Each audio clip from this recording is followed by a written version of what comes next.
Graças a paz, irmãos.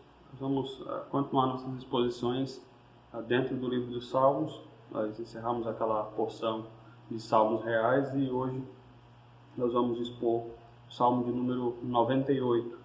Nosso intuito é continuar dentro do livro dos Salmos enquanto o Senhor não nos dá a oportunidade de voltar à igreja e assim podermos todos continuarmos a exposição da Epístola de Paulo aos Gálatas. Então, abram as suas Bíblias para o Salmo 98 e, por favor, acompanhem com atenção a leitura da palavra do Senhor. Ele diz assim: Salmo: Cantai ao Senhor um cântico novo, porque Ele tem feito maravilhas. A sua destra e o seu braço santo lhe alcançaram a vitória. O Senhor fez notória a sua salvação, manifestou a sua justiça perante os olhos das nações. Lembrou-se da sua misericórdia e da sua fidelidade para com a casa de Israel. Todos os confins da terra viram a salvação do nosso Deus. Celebrai com júbilo ao Senhor todos os confins da terra. Aclamai, regozijai-vos e cantai louvores. Cantai com harpa louvores ao Senhor, com harpa e voz de canto, com trombetas e ao som de buzinas. Exultai perante o Senhor que é Rei. Ruja o mar e a sua plenitude, o mundo e os que nele habitam. Os rios batam palmas e juntos cantem de júbilo os montes, na presença do Senhor, porque Ele vem julgar a terra, julgará o mundo com justiça e os povos com equidade. Amém. Irmãos, o povo de Deus, no decorrer da sua história, ele enfrentou diversas provações, passou por diversas situações difíceis. E é bem sabido de nós todos que boa parte dessas provações e desses tempos difíceis vieram por conta do seu próprio pecado, ou como consequência do seu próprio pecado. E assim, quando a gente olha para a história do povo de Deus, nós vemos que em boa parte do tempo ele caminhou desesperançoso, sem alegria e muitas vezes sem motivação alguma para louvar e bendizer o Senhor, para se alegrar no Senhor. Esse é um sinal marcante na história do povo de Deus. E para conosco hoje também não é diferente. No mundo em que nós vivemos, nós também passamos por diversas aflições, por muitas lutas, muitas delas que se achegam a nós também por conta dos nossos pecados, por conta da nossa própria transgressão. E nisso nós acabamos também perdendo o vigor, perdendo a alegria de louvar e bendizer o nome do Senhor. Então, esse salmo, ele vem nos trazer, mais uma vez, esperança. Ele vem mostrar para a gente que nós, de fato, devemos, em todo o tempo, bendizer o Senhor, que nós devemos exultar e nos alegrarmos no nome dEle. E não apenas nós, mas todas as nações, elas precisam exultar pela salvação que o Senhor trouxe. A salvação do Senhor, ela é o motivo para o louvor, não apenas do povo de Deus, mas também de todas as nações que hão de ser alcançadas pelo Senhor. E somente nos mostra isso, como Israel devia louvar ao Senhor, devia exultar perante a mão poderosa do Senhor, que tem a salvado, tem a sustentado, e que de maneira última, nós, como povo de Deus, da nova aliança, também devemos louvar ao Senhor e levar o mundo a esse louvor ao Senhor também, por meio da proclamação da sua palavra. É isso que nós vamos ver no decorrer desse salmo. Então nós devemos exultar pela salvação que o Senhor trouxe às nossas vidas, transbordar de louvor e assim fazer com que todas as nações também venham a louvar e bendizer o nome do Senhor. Isso porque, em primeiro lugar, o salmista nos mostra aqui dos versos 1 a 3 que Israel é conclamado a louvar o Senhor. E o povo pactual de Deus é o primeiro alvo, o primeiro clamor de louvor a Deus é feito a Ele. O salmista começa a cantar ao Senhor um cântico novo, porque Ele tem feito maravilhas. Não há nenhum indício aqui no Salmo bem claro para que nós possamos encontrar o autor desse Salmo. Tampouco também há algo claro que possa nos indicar de maneira precisa em que período esse salmo foi composto. Por exemplo, essa expressão, um cântico novo, é a mesma que o profeta Isaías usa lá na sua profecia, no capítulo 42, verso 10, cantai ao Senhor um cântico novo. E esse é um livro do período pré-exílico, ou seja, se a gente vê essa expressão aparecendo lá, provavelmente esse salmo possa ter sido composto em meados daquele período, usando as mesmas palavras. Contudo, há outras expressões aqui que nos remontam não para frente, mas para trás da história do povo de Deus, que é a expressão a destra do Senhor. No verso 1 ainda ele diz que a sua destra e o seu braço santo lhe alcançaram vitórias. E quando a gente olha então para essa expressão destra ou braço santo do Senhor, não há como ouvirmos isso e não necessariamente ligarmos logo ou lembrarmos logo do cântico de Moisés em Êxodo no capítulo 5, o verso 6, capítulo 15, verso 6, onde Moisés diz: a tua destra, ó Senhor, é gloriosa em poder, a tua destra, ó Senhor, despedaça o inimigo. Então, o salmo ele pode ter essa conotação, ela pode se localizar tanto para frente como para trás na história. Daí o motivo para pensarmos que, mais do que tentar determinar o período em que o salmo foi exposto, provavelmente ele acabou sendo composto assim, para que ele fique como uma marca de um salmo de louvor ao Senhor pelos seus atos redentivos, pela salvação operada pelo Senhor em todo o tempo da história do povo de Deus. Então, a temática principal vai ser essa, e ela deve perpassar, ou deve perdurar por toda a vida, por toda a história do povo de Deus. O primeiro a ser chamado para exaltar o Senhor aqui, para exultar nos grandes atos salvadores do Senhor, é o próprio povo de Deus, é Israel. No verso 3, ele diz que o Senhor lembrou-se da sua misericórdia e da sua fidelidade para com a casa de Israel. No verso 1, o salmista que convoca Israel a entoar um cântico novo, e a razão desse cântico são as maravilhas. Cantai ao Senhor um cântico novo, porque Ele tem feito maravilhas. São as coisas inexplicáveis, as coisas que nos deixam de boca aberta, coisas que nos deixam sem palavras, que Deus realiza através da sua destra e do seu braço santo. O surpreendente aqui é que é a conquista de uma vitória pelo próprio braço do Senhor, um meio extraordinário, não se utilizando da mediação de seres humanos, por exemplo, mas de maneira extraordinária. Deus pode agir ordinariamente, capacitando, habilitando o seu povo para lutar as suas guerras, mas Ele também age de maneira sobrenatural, de forma como nunca ninguém viu, agindo até mesmo contra o que nós podemos esperar através do senso comum, agindo de maneira poderosa, até mesmo contra as leis da própria natureza. Em Êxodo capítulo 3, no verso 20, nós vemos lá o Senhor dizendo a Moisés, quando ele anuncia que vai julgar o Egito e levar o povo de Deus à libertação. Ele diz: portanto, estenderei a mão e ferirei o Egito com todos os meus prodígios que farei no meio dele, e depois vos deixará ir. Então, é a própria mão de Deus fazendo coisas extraordinárias. Aí a gente lembra da história do Êxodo, as 10 pragas que foram trazidas pelo Senhor. Moisés estava ali como que um ator, né, no palco divino, em que Deus disse: levanta o cajado, fere as águas, e por assim vai, mas todos os sinais portentosos eram feitos pelo próprio Deus. E assim a gente vê.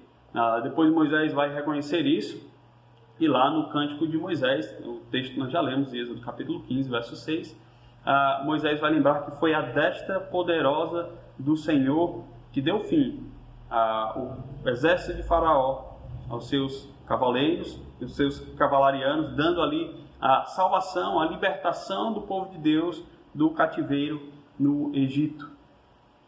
Então, é uma salvação extraordinária, é uma salvação maravilhosa. Queria que só a gente deve parar um momento e pensar, né? Como o povo de Deus deveria louvar ao Senhor, dada a medida da obra executada pelo Senhor para libertá-lo. geralmente a medida da gratidão é a medida da grandeza do feito em favor daquele que agora é grato.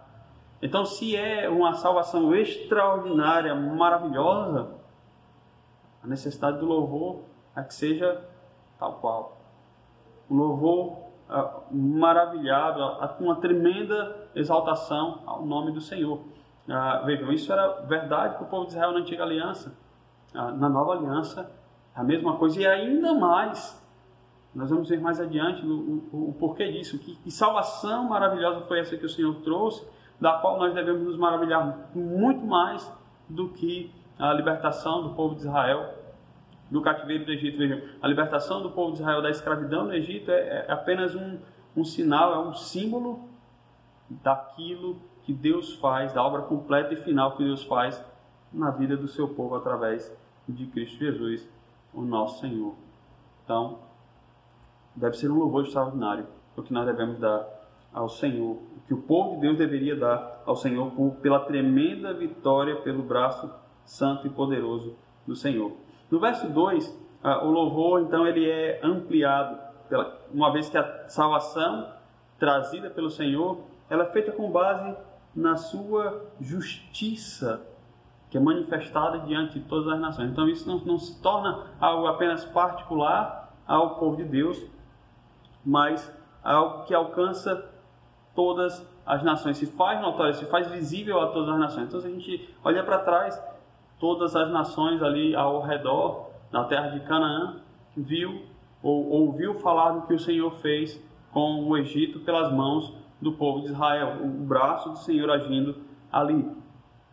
Assim também acontece posteriormente no cativeiro, quando Deus pune os próprios caldeus pela maneira violenta com a qual eles destroçaram impiedosamente o povo de Deus.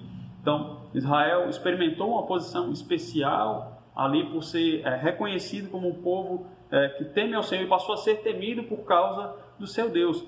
Em Josué, no capítulo 2, os versos 9 ao 10, a Raabe, ela fala aos espias do temor que paira sobre todas aquelas nações por saberem o que Deus havia feito aos egípcios. Ele diz, e lhes disse: bem sei que o Senhor vos deu essa terra, e que o pavor que infundis caiu sobre nós, e que todos os moradores da terra estão desmaiados, porque temos ouvido que o Senhor secou as águas do Mar Vermelho diante de vós, quando saíeis do Egito, e também que fizestes aos 2 reis dos amorreus, Siol e Og, que estavam da além do Jordão, aos quais destruístes. Então o povo foi visto como agraciado pelo Senhor. Veja, não foi a justiça de Israel, o sentimento dele de auto-justificação, de tentar se levantar contra aquelas autoridades que trouxeram a justiça e libertar aquele povo, que nada fizeram para ser escravo.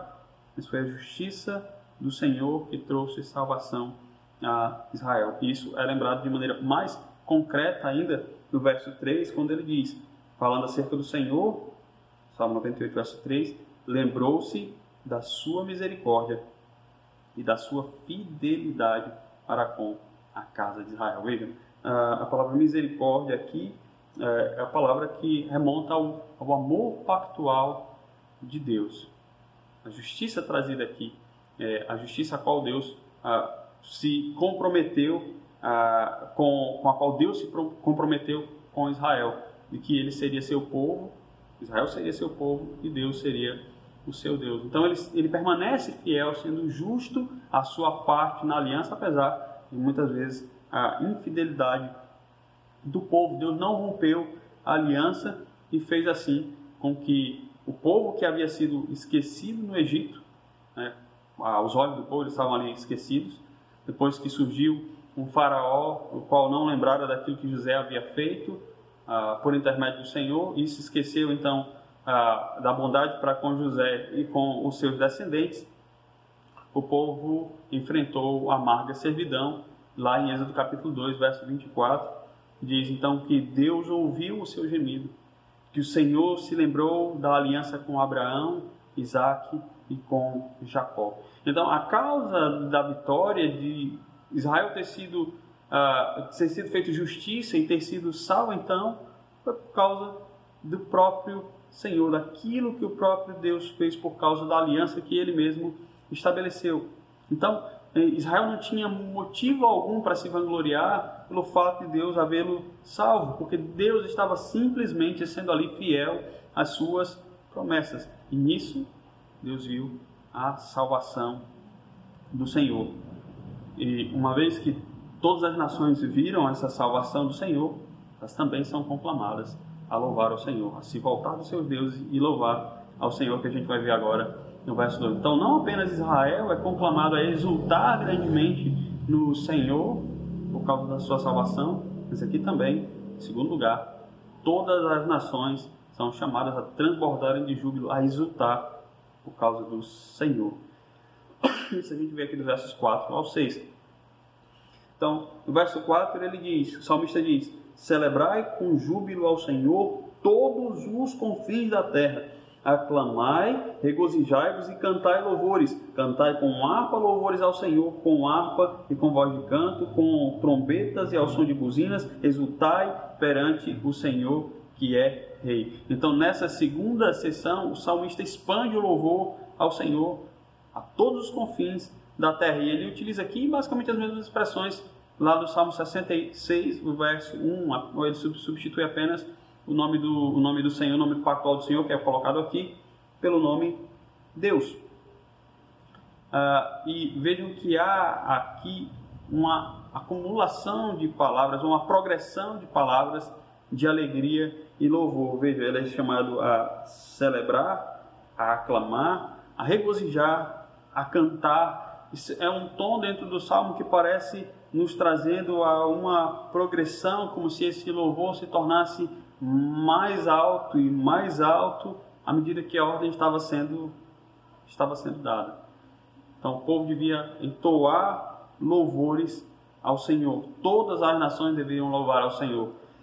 No verso 5, ele diz como essa ordem devia ser cumprida. Ele diz: cantai com harpas louvores ao Senhor, com harpa e com voz de canto. Os instrumentos que Davi havia instruído para uso no templo, no culto ao Senhor. A palavra harpa e voz de canto, que é utilizada aqui, é também utilizada lá em Isaías capítulo 51, verso 3, como com som de música.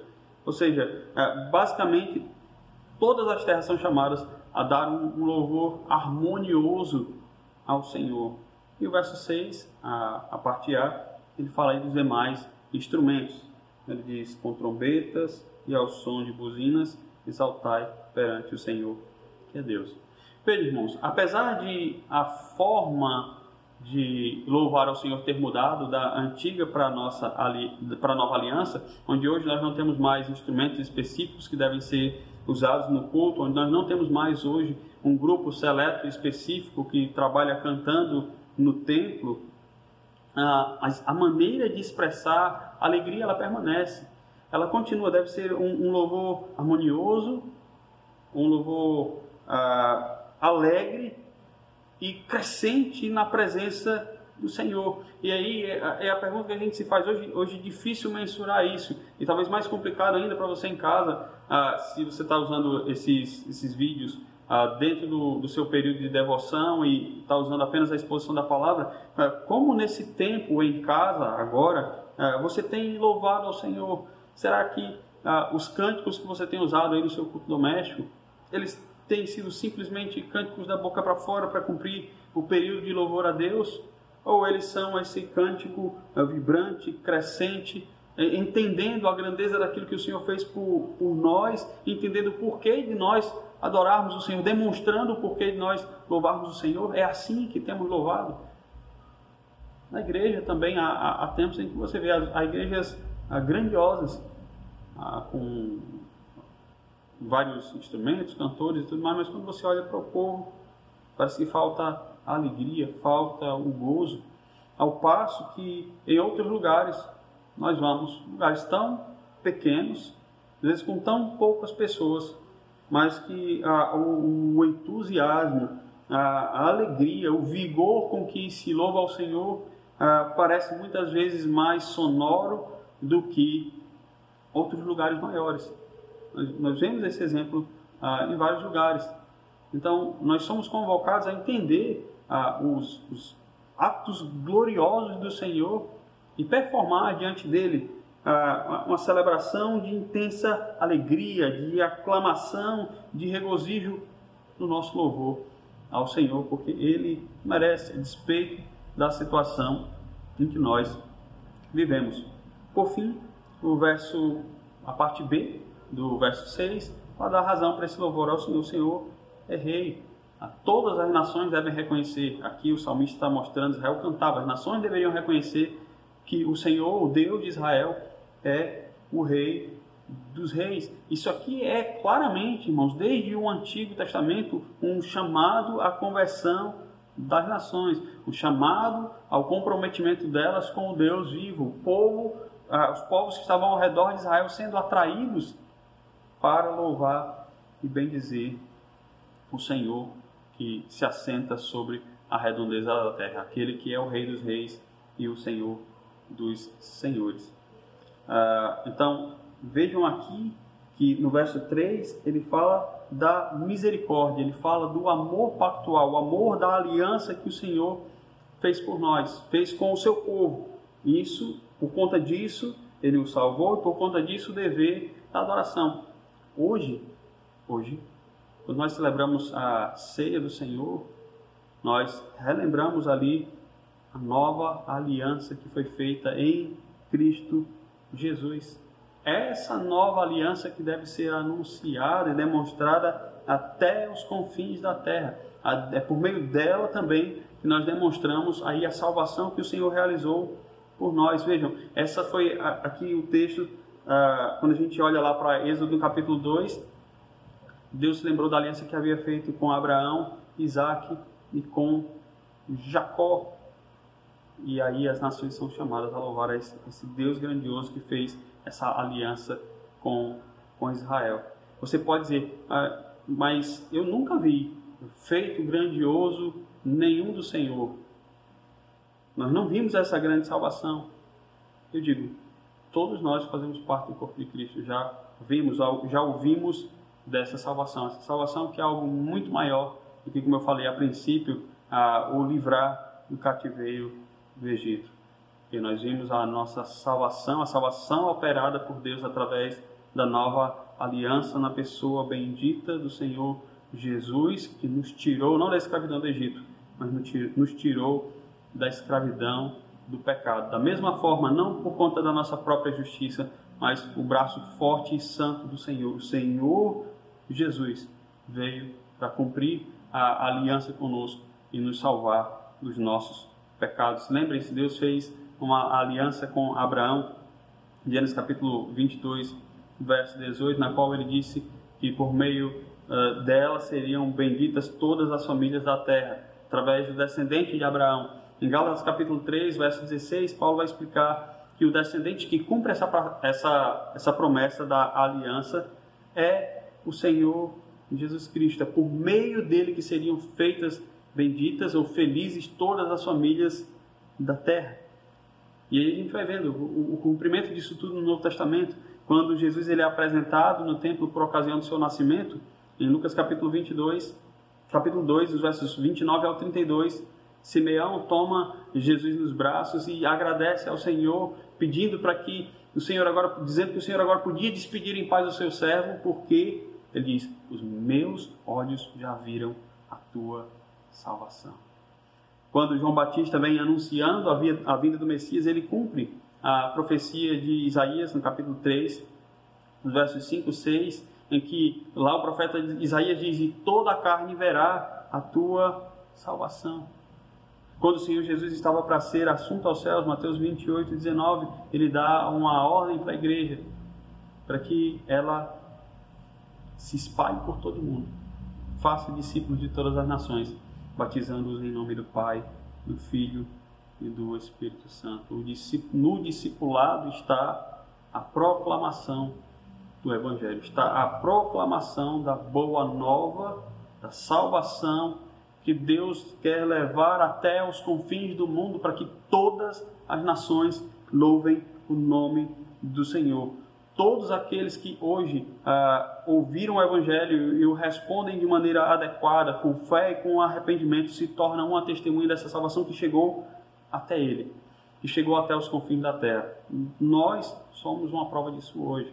O fato de hoje você estar ouvindo esse sermão, seja lá pelo WhatsApp ou pelo YouTube, é uma demonstração de que o anúncio da salvação do Senhor está chegando a todas as nações. Ninguém sabe o alcance disso hoje. A gente viu pela proclamação que começou com 12 homens, depois com o povo de Deus reunido em Jerusalém, e que dali se espalhou Jerusalém, Samaria, até os confins da terra. E hoje nós somos uma prova disso. Hoje nós somos desses povos que foram alcançados pela aliança que o Senhor fez através da pessoa bendita do Senhor Jesus Cristo. Por isso, hoje, e aí nós como povo já alcançado, nós que éramos antes uma nação de fora da aliança, povo de um país estranho, gentios, por assim dizer, fomos enxertados na igreja, fomos enxertados no povo de Deus.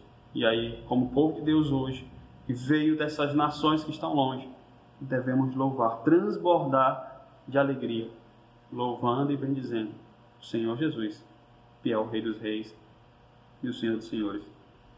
Por último, o salmista então conclama agora toda a criação, o povo de Deus, todas as nações, toda a criação agora a louvar o nome do Senhor. Ou seja, Ele é Rei, Ele julga, Ele executa a salvação.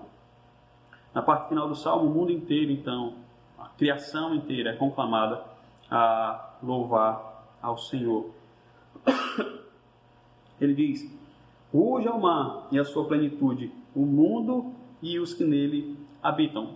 A parte A do verso é basicamente uma repetição do Salmo 24, o verso 1, uma convocação de louvor ao Senhor. E, em essência, os versos 7 e 8, eles mostram aqui como que a personificação da natureza, da criação no louvor ao Senhor. O rugir, o bater palmas, o cantar, aplicado a seres que não fazem. O mar, o mundo, os rios, os montes, toda a criação está sendo convocada para louvar ao Senhor. Toda a criação deve fazer parte desse grande coral, bem como todos os habitantes do mundo. A descrição da vinda do Senhor aqui é quase idêntica do Salmo 96, verso 13. Ele vem para julgar.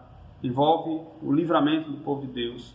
O julgamento envolve o livramento, a salvação do povo de Deus e a destruição dos inimigos, dos rebeldes, daqueles que se encontram no caminho do Senhor. A criação também há de participar desse julgamento. O apóstolo Paulo ele diz que a criação geme, ela urde aguardando a vinda do Senhor Jesus para julgar todas as coisas, onde ela também será liberta da degradação advinda do pecado.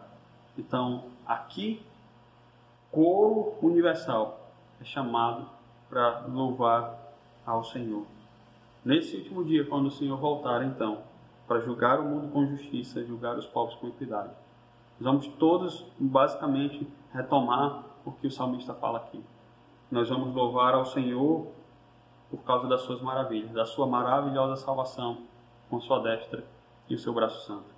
Em Apocalipse, no capítulo 15, verso 3, aqueles que estão nos altos céus, eles estão lá louvando ao Senhor com o cântico de Moisés e o cântico do Cordeiro. Apocalipse,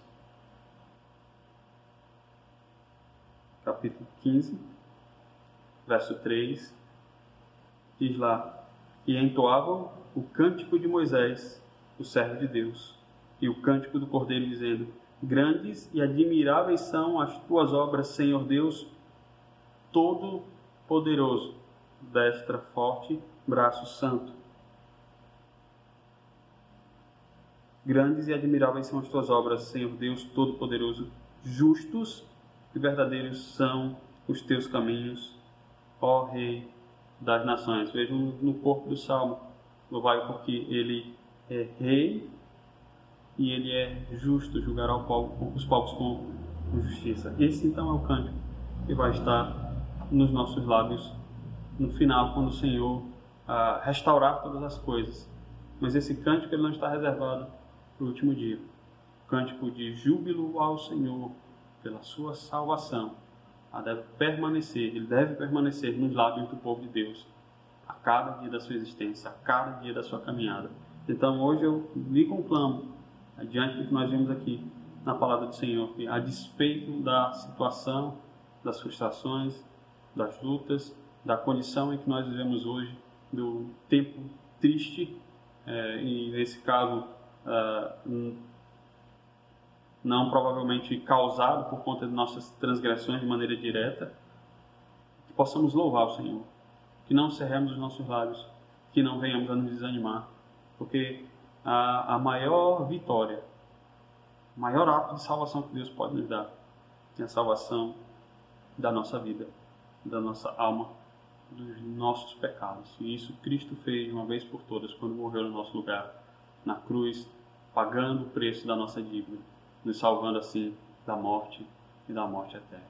Deus em Cristo nos abençoe, que Ele habilite os nossos lábios a louvá-lo com intenso, com grande júbilo, cantando a sua salvação com as nossas vidas. Que Deus em Cristo nos abençoe. Amém.